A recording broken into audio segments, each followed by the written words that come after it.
by the name of Edwin Hubble, and a famous astronomer. He said that the galaxies are receding.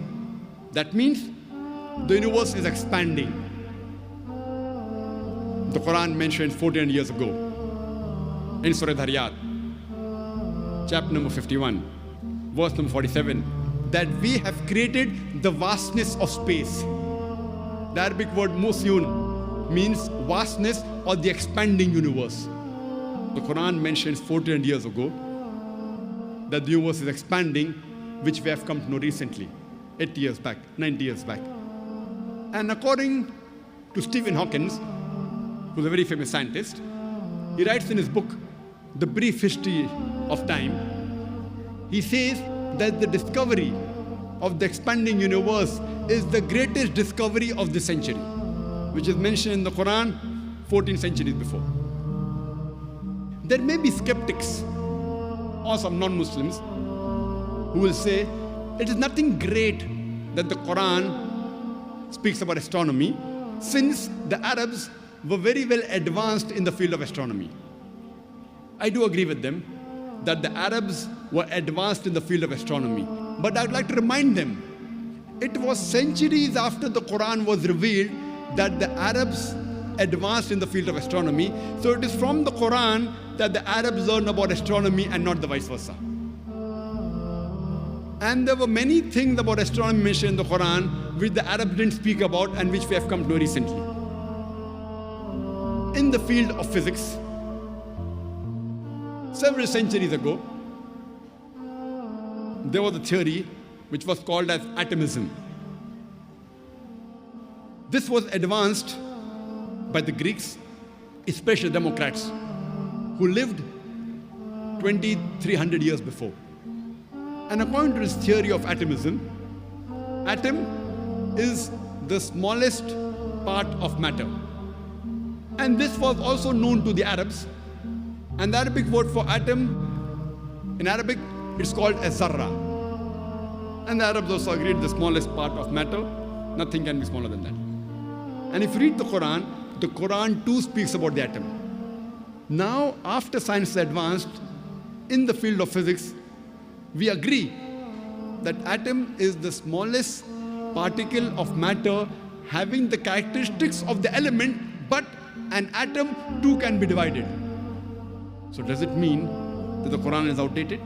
Quran says in Surah Sabah, chapter number 34, verse number 3, as well as in Surah Yunus, chapter number 10, verse number 61, that when they say, that is unbelievers, that the final hour will never come, tell them it will surely come by the Lord, in whose knowledge is the unseen,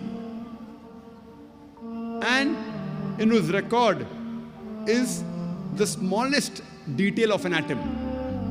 And there is nothing smaller or greater than an atom which is not there without being mentioned in his record. Clearly, that's propitious.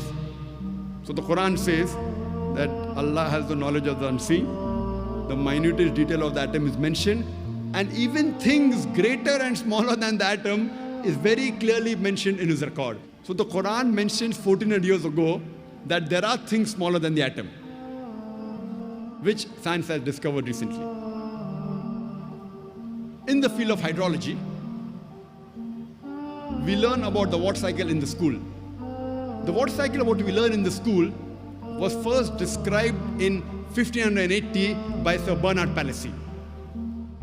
And we learned in school that the water evaporates from the ocean, it forms into clouds, the clouds move, they rise, they condense, and the water falls and flows back into the ocean, and the water cycle is completed.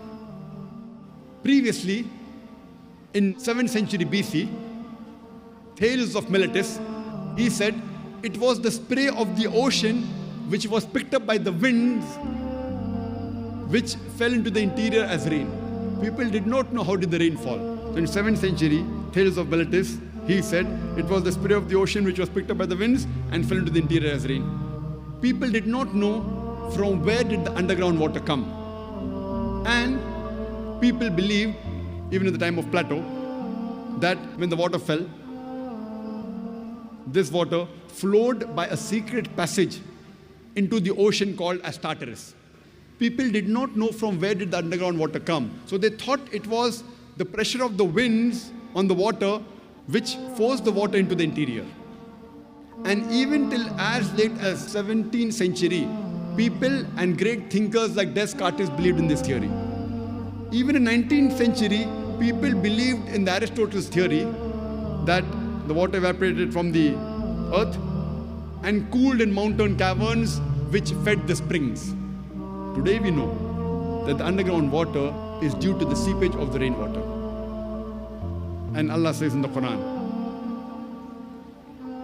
in Surah Zumar, chapter number 39, verse number 21, "Seest not thou that it is Allah subhanahu wa ta'ala who sends on water from the sky and causes it to soak in the grounds, causes springs in the ground, and then causes sown field of various colors to grow."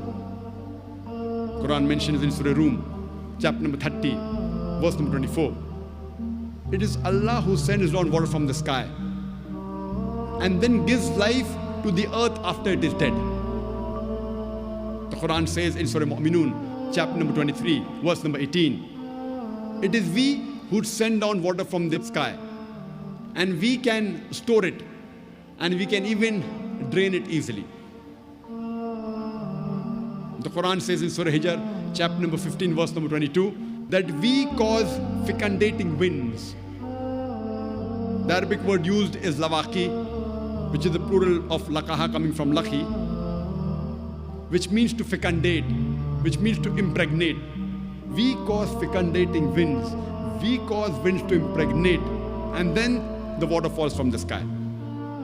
And today we know that science tells us that the pollen is picked up by the winds and it impregnates the clouds.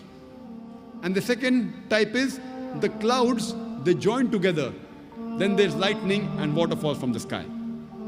A similar message of hydrology and water cycle is mentioned in Surah Nur, chapter number 24, verse number 43.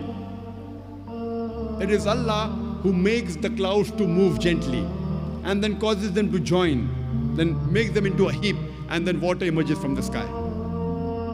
Quran says in Surah Rum, chapter number 30, verse number 48, that it is Allah subhanahu wa ta'ala who makes the clouds to rise, then makes it into fragments, and then water falls from the sky.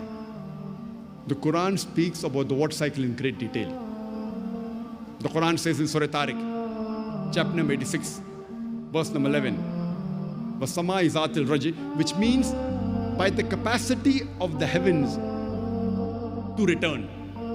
Besides the sky or the heavens acting like a protected ceiling, besides reflecting all the unwanted dangerous rays back into the space, it also returns back the water evaporation. What the water evaporates from the ocean, the sky, it sends it back onto the earth. And the Quran says in Surah Nur, chapter number 24, verse number 43, that we cause water to fall from the sky, from mountains of clouds. And when we're traveling in an aeroplane wasn't there 14 years back, and when we look at the clouds below, we see it is like mountain of wool. The clouds, they appear as mountains. Imagine, Quran mentions that 14 years ago. Quran describes the water cycle in great detail in several verses. Besides the several verses I quoted, there are many other umpteen number of verses which speak about the water cycle. It's mentioned in Surah Araf, chapter number 7, verse number 57. In Surah Rad, chapter number 13, verse number 17. In Surah Furqan, chapter number 25, verse number 40 and 49. In Surah Fatir, chapter number 35, verse number 9. In Surah Yasin, chapter number 36, verse number 34. It's mentioned in Surah Jashia, chapter number 45, verse number 5. In Surah Qaf, chapter number 50, verse number 9 and 10. It's mentioned in Surah Waqia, chapter number 56, verse number 67 to 70. It's mentioned in Surah Mulk, chapter number 16, verse number 30. You can go on only quoting the several verses of the Quran which speak about the water cycle. You can only give a talk on hydrology and water cycle in the Quran. In the field of geology, and the geologists today, they tell us that